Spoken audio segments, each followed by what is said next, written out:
Ebola is still a deadly disease. The latest outbreak in the eastern part of the Democratic Republic of Congo started in early August. The fatality rate is 70%. But this outbreak is far different from the one that devastated West Africa a few years ago.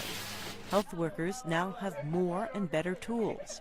Scientists have developed experimental treatments for those who have Ebola.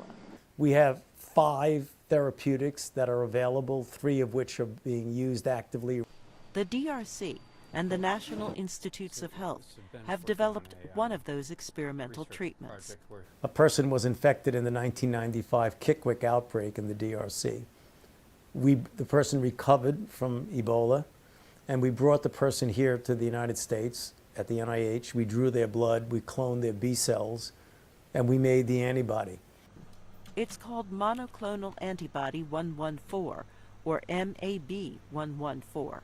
Scientists at a therapeutics company and a nearby biomedical institute in Switzerland did a lot of the work that led to this new experimental treatment. The National Institutes of Health found that MAB114 is safe. NIH conducted a trial at its hospital where doctors injected it into volunteers. It's now being given to Ebola patients in the DRC. So far, it's been given to at least 13 people, and 11 of them have been discharged from the hospital, which is a pretty good odds. More people need to receive this treatment, and the 2 others, before we know which treatments, if any, actually work. 3 of them are ready to go, so we're proposing a trial comparing one treatment with another treatment with another treatment.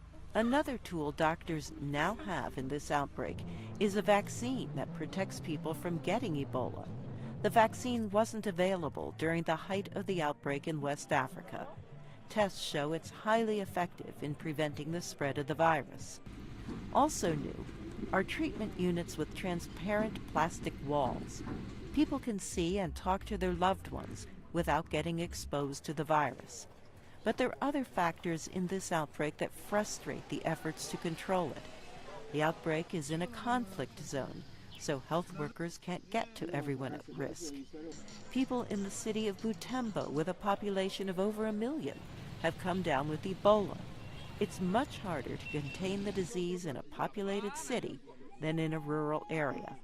The outbreak is near the borders of Uganda and Rwanda, where people travel back and forth to sell and trade goods, so there's a possibility it could spread to these countries as well. Health officials' other concern is that despite medical advances, the number of cases keep rising. Carol Pearson, VOA News, Washington.